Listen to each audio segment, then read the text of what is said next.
ప్రజలకు మేలైన పాలన అందించాలనే లక్ష్యంతో ప్రభుత్వం ప్రవేశపెట్టిన ప్రజాపాలన ప్రగతి ప్రణాళిక 99 రోజుల ప్రత్యేక కార్యాచరణను విజయవంతం చేయాలని తెలంగాణ రెవెన్యూ గృహ నిర్మాణ సమాచార శాఖల మంత్రి పొంగులేటి శ్రీనివాసరెడ్డి పిలుపునిచ్చారు. ఈ సందర్భంగా మంత్రి పొంగులేటి మాట్లాడుతూ క్షేత్రస్థాయిలో ప్రజలు ఎదుర్కొంటున్న సమస్యలను గుర్తించి వాటి పరిష్కారానికి అధికారులు చిత్తశుద్దితో పనిచేయాలని దిశానిర్దేశం చేశారు. ఉమ్మడి జిల్లాలో ఏళ్ల తరబడి అపరిష్కృతంగా ఉన్న అటవీ, రెవెన్యూ భూముల వివాదాలను పరిష్కరించేందుకు ఈ 99 రోజుల ప్రణాళికను వేదికగా చేసుకోవాలని మంత్రి సూచించారు. కొత్తగూడెం, సత్తుపల్లి, ఇల్లెందు, వైరా వంటి నియోజకవర్గాల్లోని పలు గ్రామాల్లో ఈ సమస్య తీవ్రంగా ఉందని, దీనివల్ల రైతులు ఇబ్బందులు పడుతున్నారని గుర్తు చేసుకున్నారు. కలెక్టర్లు, డిఎఫ్ రెవెన్యూ యాంత్రాంగం ఉమ్మడిగా క్షేత్రస్థాయిలో సర్వే నిర్వహించి సరిహద్దులను ఖరారు చేయాలన్నారు. ఈ ప్రక్రియలో ఎక్కడా జాప్యం జరగకుండా సూటిన 100% పరిష్కారం చూపాలని లక్ష్యంతో ముందుకు సాగాలని అధికారులను ఆదేశించారు. ప్రతి హాస్టల్కి రెస్పాన్సిబుల్ ఒక ఎంఆర్ఓ స్థాయి క్యాడర్ తగ్గకుండా, అది ఇంజనీరింగ్ స్టాఫ్ లో గానీ, రెవెన్యూలో గానీ, పోలీస్ లో గానీ, ఆల్ సెక్టార్స్ నుండి రెగ్యులర్ గా వీక్లీ వన్స్ అక్కడ పోయి లంచ్ చేయాలి అనేది సిస్టమ్ చెప్పారు. మస్ట్ అండ్ షుడర్ రెస్పాన్సిబిలిటీని ఫిక్స్ చేయాలి. ఆ ఫుడ్ ఎట్లా ఉంది ఏంటి అనేది ఎక్కడన్నా చిన్న రిమార్క్ జరిగినా కూడా కన్సల్ట్ ఆఫీసర్ ఇది హెల్త్ రెస్పాన్సిబిలిటీ. ప్రభుత్వం ఎన్ని వందల కోట్లైనా వైద్యం మీద ఖర్చు పెట్టడానికి సిద్ధంగా ఉంది. డాక్టర్లంటే దేవుళ్లతో సమానం. దేవుణ్ణి ఎలా మొక్కుతారో ఆ పేషెంట్లు డాక్టర్ను కూడా అదే రకంగా మొక్కుతారు, అదే రకంగా నమ్ముతారు. ఆ నమ్మకాన్ని, ఆ విశ్వాసాన్ని, ఆ భద్రత కల్పిస్తారని వారి ఆలోచనకి మీరు పూర్తిగా సహకరించాలని వైద్య సిబ్బందిని అందరినీ, అది డాక్టర్లు కావచ్చు, సిస్టర్స్ కావచ్చు, వివిధ సెక్టార్లకు సంబంధించిన వైద్య సిబ్బంది ఉంటారు, వారందరినీ మనస్ఫూర్తిగా కోరుతున్నా. ప్రతి హాస్పిటల్ కి ఎవరైతే మంచి సర్వీస్ ఇస్తారో అటువంటి వారికి ప్రత్యేకమైన బహుమతులు నా నియోజకవర్గం నుంచి కూడా మొదలకు శ్రీకారం చుడతానని కూడా ఈ వేదిక ద్వారా వైద్య సిబ్బంది కింద నుంచి పై వరకు తెలియజేస్తున్నాను.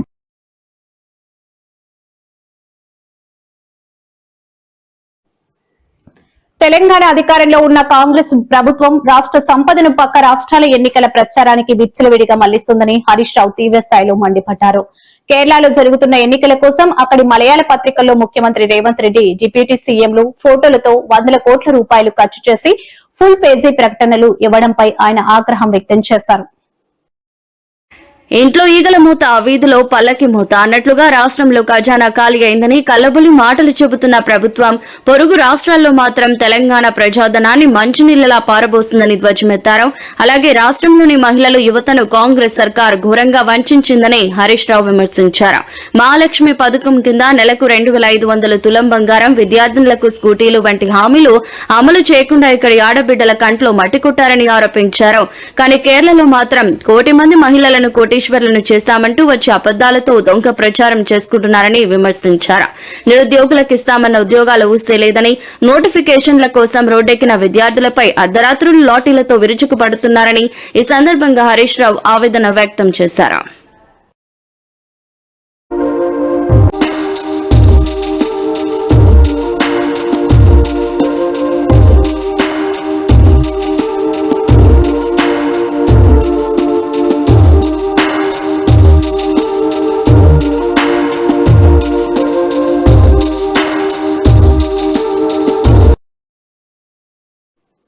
తన కారుకు దారి ఇవ్వలేదని సర్పంచ్ భర్త దళితుడిపై దాడికి పాల్పడిన ఘటన జగిత్యాల జిల్లా బుగ్గారం మండల పరిధిలో చోటు చేసుకుంది. స్థానికుల కథనం మేరకు చిన్నపూర్ గ్రామానికి చెందిన తిరుపతి అనే దళిత వ్యక్తిపై స్థానిక సర్పంచ్ శారద భర్త గంగారం మరో 3 వ్యక్తులు కలిసి అమానుష్యంగా అత్యంత ప్రవర్తించారు. తిరుపతి రోడ్డుపై వెళ్తున్న సమయంలో గంగారం కారుకు దారి ఇవ్వలేదని వివాదం మొదలైంది. ఈ క్రమంలో అగ్రహారానికి లోనైన గంగారం, అతడి అనుచరులు తిరుపతిని కులం పేరుతో నోటితో చెప్పలేని విధంగా బూతులు తిడుతూ తీవ్రంగా దాడి చేశారు. అంతటితో ఆగకుండా బాధితుని రోడ్డుపై ఈడ్చి పారేసి పైశాచిక ఆనందాన్ని పొందారు. ఈ దాడికి సంబంధించిన దృశ్యాలు అక్కడ ఉన్న సీసీ కెమెరాలో స్పష్టంగా రికార్డయ్యాయి. సర్పంచ్ భర్త అంతలా రెచ్చిపోయి ఒక వ్యక్తిని చితకబాదుతున్న దృశ్యాలు ఇప్పుడు సోషల్ మీడియాలో వైరల్ గా మారాయి. ఇది చూసిన గ్రామస్తులు, దళిత సంఘాలు తీవ్ర ఆగ్రహం వ్యక్తం చేస్తున్నాయి. అయితే తమపై జరిగిన అన్యాయంపై బాధితులు, తిరుపతి కుటుంబ సభ్యులు స్థానిక సోషల్ స్టేషన్ స్థానిక పోలీస్ స్టేషన్లో ఫిర్యాదు చేశారు. గంగారాంతో పాటు అతడి అనుచరులు తమను కులం పేరుతో దూషించడమే కాకుండా చంపేస్తామని బెదిరించారని ఆవేదన వ్యక్తం చేశారు. నిందితులపై ఎస్సీ ఎస్టీ అట్రాసిటీ కేసు నమోదు చేసి వెంటనే అరెస్ట్ చేయాలని బాధితుడి కుటుంబం డిమాండ్ చేస్తుంది.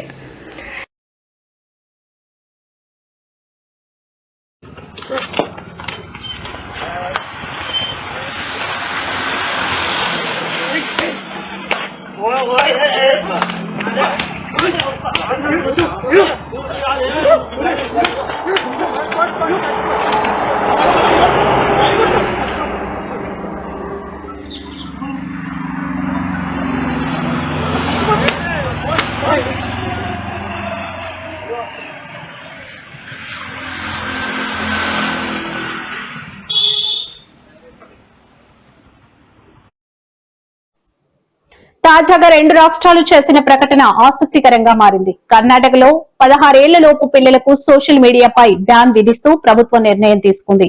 ఇక కర్ణాటక అసెంబ్లీలో సోషల్ మీడియాపై ఆంక్షలు విధించినట్టు ప్రకటన చేసిన రోజే ఆంధ్రప్రదేశ్ అసెంబ్లీలోనూ సీఎం చంద్రబాబు కీలక ప్రకటన చేశారు. తెలంగాణలోనూ అలాంటి చర్యలే తీసుకోవాలనే డిమాండ్లు వినిపిస్తున్నాయి.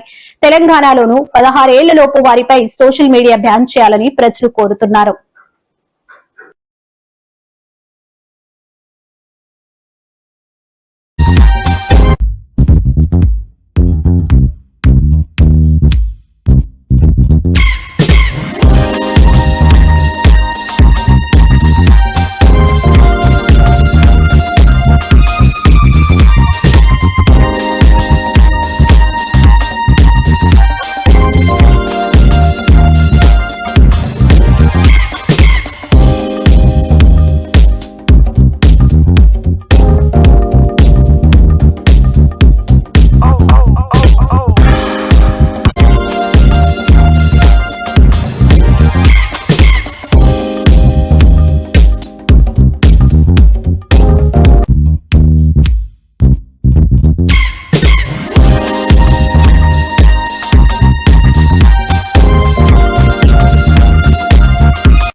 ఆంధ్రప్రదేశ్ శాసనసభ బడ్జెట్ సమావేశాలకు వైసీపీ ఎమ్మెల్యేలు గైర్ హాజరవుతుండటంపై స్పీకర్ అయ్యన్న పాత్రుడు తీవ్రంగా స్పందించారు. ఈ రోజు అసెంబ్లీలో ఆయన మాట్లాడుతూ ప్రజలు తమ సమస్యల గురించి గలం విప్పుతారని ఓట్లు వేసి గెలిపిస్తే సభకు రాకుండా పారిపోవడం ప్రజాస్వామ్యాన్ని పరిహసించడమేనని మండిపడ్డారు.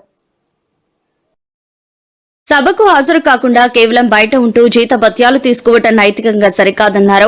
వైసీపీ ఎమ్మెల్యేలంతా జీతాలు తీసుకుంటున్నారని, ఆ పార్టీ అధినేత జగన్ మాత్రం జీతం తీసుకోవటం లేదని చెప్పారు. కేవలం గవర్నర్ ప్రసంగం రోజున వచ్చి కాసేపు నిరసన తెలిపి వెళ్లినంత మాత్రాన అది పూర్తిస్థాయి హాజరు అనిపించుకోదని స్పీకర్ స్పష్టం చేశారు. రాజ్యాంగ నిబంధనల ప్రకారం వరుసగా 65 రోజుల పాటు సభకు అనుమతి లేకుండా గైర్హాజరైతే ఆ సభ్యులకు కఠిన చర్యలు తీసుకునే అవకాశం ఉందని, వారికి నోటీసులు జారీ చేస్తామని హెచ్చరించారు. ప్రస్తుతం అసెంబ్లీలో ప్రతి ఎమ్మెల్యే సీటు వద్ద ఏర్పాటు చేసిన ఏ ఆధారిత ఫేషియల్ రికగ్నైజేషన్ కెమెరాల ద్వారా సభ్యుల హాజరుకు ఖచ్చితంగా నమోదు చేస్తున్నామని, దీని ద్వారా ఎవరు ఎంతసేపు సభలో ఉన్నారో రికార్డు అవుతుందని స్పీకర్ వివరించారు. నిబంధనల ప్రకారం కనీసం 10% సీట్లు ఉన్న పార్టీకి మాత్రమే ప్రతిపక్ష హోదా లభిస్తుందని, కేవలం 11 సీట్లు ఉన్న వైసీపీకి ఆ హోదా ఇవ్వటం సాధ్యం కాదని అయ్యన్న పాత్రుడు మరోసారి తేల్చి చెప్పారు. చూస్తున్నాం. ఇప్పుడు 1 సంవత్సరం 6 నెలల నుంచి రాలేదు, కానీ జీతాలు తీసుకున్నారు. ఒక్క జగన్మోహన్ రెడ్డి ఒకటే జీతం తీసుకోలేదు, కానీ చట్టాలు చూస్తున్నాం. ఇప్పుడు 1 సంవత్సరం 6 నెలల నుంచి రాలేదు, కానీ జీతాలు తీసుకున్నారు. ఒక్క జగన్మోహన్ రెడ్డి ఒకటే జీతం తీసుకోలేదు, కానీ మిగతా 10 మంది ఎమ్మెల్యేలు ప్రతి నెల జీతాలు తీసుకున్నారు. నేనేమంటానంటే, ఒక ఎంప్లాయీ ఉద్యోగం రాకపోతే సస్పెండ్ చేస్తున్నాం, ఉద్యోగం తీసేస్తున్నాం. మరి ఎమ్మెల్యే అసెంబ్లీకి రాకపోతే ఉద్యోగం తీద్దా? ధర్మమా కాదా? దానికోసం మాట్లాడమంటున్నాం. ఒక్క నిమిషం ఎక్స్ట్రా తీసుకోవాలి. అధ్యక్ష, వరి వ్యవసాయం గురించి సభ్యులు క్వశ్చన్ వేశారు. అధ్యక్ష, రాజుగారు ఫోన్ అధ్యక్ష, అవసరం కూడా ఫోన్ మాట్లాడతారా సార్? మన అందరికి తెలుసు. తిరిగి మధ్యని డిప్యూటీ స్పీకర్ గారు మేము లక్నో ఇది తిరిగాం. అక్కడ కూడా బ్రహ్మాండం చేశారు, వాళ్ళు కూడా మన ప్రశంసించారు. అయితే నిన్న సంఘటన గవర్నర్ గారి స్పీచ్ విషయంలో నాకైతే చాలా బాధ అనిపించిందండి. ఇది సభలో మాట్లాడితే ప్రజలకు కూడా వెళ్ళవలసిన అవసరం ఉందని నేను భావించాను. అందుకే చెప్తున్నాను, మీకు పర్మిషన్ చెప్తాను. మన అందరం గడిచిన 15 రోజులుగా ఆంధ్రప్రదేశ్ శాసనసభ వేదికగా కేవలం చట్టాలు చేయడం మాత్రమే కాకుండా రాష్ట్రంలోని 5 కోట్ల మంది ప్రజల భవిష్యత్తుకు భరోసా ఇచ్చేలా అర్థవంతమైన చర్చలు జరిగాయని ముఖ్యమంత్రి చంద్రబాబు స్పష్టం చేశారు. అసెంబ్లీ సమావేశాలు ముగింపు సందర్భంగా సభలో ఆయన ప్రసంగిస్తూ భావితరాల భవిష్యత్తును దృష్టిలో పెట్టుకుని కీలక నిర్ణయాలు తీసుకున్నామని అన్నారు. రాష్ట్ర విభజన కష్టాలకు తోడు గత పాలకుల విధ్వంస పాలన వల్ల తీవ్రంగా నష్టపోయిన ఆంధ్రప్రదేశ్ ను ఇప్పుడు ఇటుక పేర్చి పునర్నిర్మాణం చేసుకోవాల్సి వస్తుందని సీఎం ఆవేదన వ్యక్తం చేశారు. ప్రస్తుతం రాష్ట్రంలో ఎన్డీఏ కూటమి పక్షాలన్నీ పూర్తి సఖ్యతతో ఉన్నాయని, డిప్యూటీ సీఎం పవన్ కళ్యాణ్, ప్రధాని నరేంద్ర మోడీ సంపూర్ణ సహకారంతో రాష్ట్రాన్ని గాడిలో పెడుతున్నామని వివరించారు. గత ఎన్నికల్లో కూటమి నిలబెట్టిన అభ్యర్థుల్లో 94% మందిని ప్రజలే గెలిపించారని, ఇది తమపై జనం పెట్టుకున్న నమ్మకానికి నిదర్శనమని చంద్రబాబు పేర్కొన్నారు. ఈ ఆర్థిక సంవత్సరానికి 3.32 లక్షల కోట్లతో బడ్జెట్ ను ప్రవేశపెట్టి అభివృద్ధి సంక్షేమాలను సమన్వయం చేస్తున్నామన్నారు. గడిచిన 20 నెలల పాలనలో ఎన్నో కష్టాలను అధిగమించాయని, ఆర్థిక ఇబ్బందులు ఉన్నప్పటికీ సూపర్ 6 హామీలను అమలు చేసి సూపర్ హిట్ చేశామని సగర్వంగా ప్రకటించారు. రాష్ట్రాన్ని సంక్షోభం నుంచి సంక్షేమం వైపు, విధ్వంసం నుంచి వికాసం వైపు నడిపిస్తున్నామన్నారు. అనేక సవాళ్లు, కష్టాలు, సమస్యలను అధిగమించి ట్రాక్ లో పెట్టాం. నేనేదో అన్ని సాధించేసామని చెప్పడం లేదు, కానీ ఆ రోజు ఒక మాట చెప్పాం, సూపర్ 6 ఇస్తామని చెప్పాం. ఎన్ని ఇబ్బందులున్నా సూపర్ హిట్ చేశామని మరొకసారి మీ అందరికీ చెప్తున్నాం.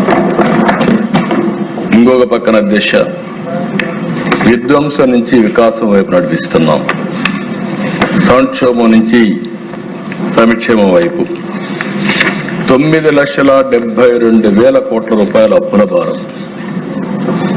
వ్యవస్థలు ఒకటి కాదు దిశ, అన్ని వ్యవస్థలు ఇబ్బంది పడే పరిస్థితి వచ్చాయి, విధ్వంసం అయ్యే పరిస్థితి వచ్చింది. ఈరోజు ఈ ప్రభుత్వం ప్రోయాక్టివ్ గా తీసుకున్న తర్వాత మీరు చూస్తే ఒక్క ఎంఎస్ఎంఈలో 2,48,906 మందికి ఉద్యోగాలు వచ్చాయి. స్కిల్ డెవలప్మెంట్ ఇంటర్వెన్షన్ పెట్టి జాబ్ ఫేర్స్ పెడితే 1,46,627 మందికి వచ్చాయి. ఇండస్ట్రీ 95,174 మందికి వచ్చాయి. ఫుడ్ ప్రాసెసింగ్ 64,035 మందికి వచ్చాయి. అదే మరి గవర్నమెంట్ జాబ్ క్రియేషన్ లో ఇప్పటి వరకు ఏదైతే మెగా డిఎస్సి కానీ, పోలీస్ కానిస్టేబుల్స్ కానీ మిగిలినటన్నీ చూస్తే 30,598 ఉద్యోగాలు గవర్నమెంట్ లో ఇచ్చిన ఘనత ఈ ప్రభుత్వానికి దక్కింది. నెట్ క్యాప్ లో 20,393, IT electronics 13,866, tourism 5,028, mines and geology 3,220, మొత్తం 6,28,327 మందికి ఇప్పటికి ఉద్యోగాలు ఇచ్చిన ఘనత ఈ ప్రభుత్వానికి దక్కింది. ఇంకా ఇది నిరంతరం పర్యవేక్షిస్తాం, ముందుకు తీసుకెళ్తాం. రాబోయే రోజుల్లో ఆంధ్రప్రదేశ్ అనేది ఒక ప్రిఫర్డ్ డెస్టినేషన్ కింద పెట్టుబడులకి ఒక బెస్ట్ డెస్టినేషన్ కింద తయారు చేస్తాం.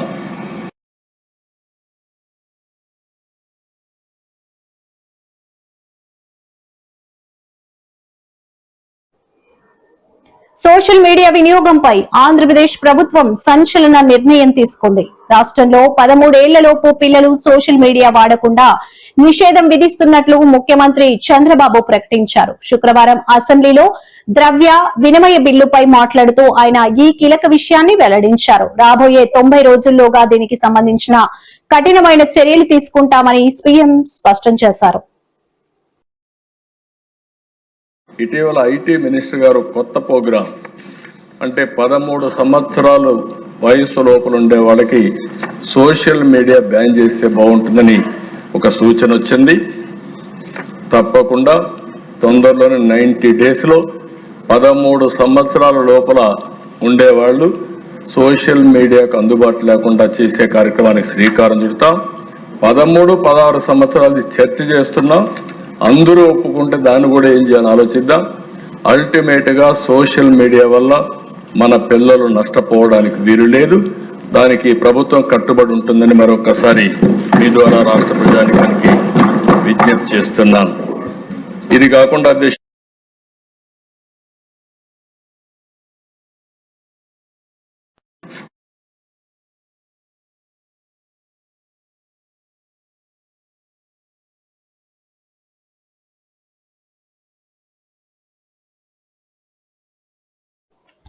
ఏపీ ఎమ్మెల్సీ బొత్స సత్యనారాయణ స్వల్ప అస్వస్థతకు గురయ్యారు. కాగ్ రిపోర్టులపై శాసన మండలిలో మాట్లాడుతుండగా ఆయనకు ఒక్కసారిగా బీపీ పెరిగింది. ఈ మేరకు ఆయన తూలుతూ ఊగిపోయారు. పక్కనే ఉన్న మరో ఎమ్మెల్సీ పట్టుకోవడంతో బొత్స కింద పడలేదు. బీపీ 190/120 ఉన్నట్లు గుర్తించారు. ఎవరూ ఆందోళన చెందొద్దని, తన ఆరోగ్యం నిలకడగానే ఉందని బొత్స పేర్కొన్నారు.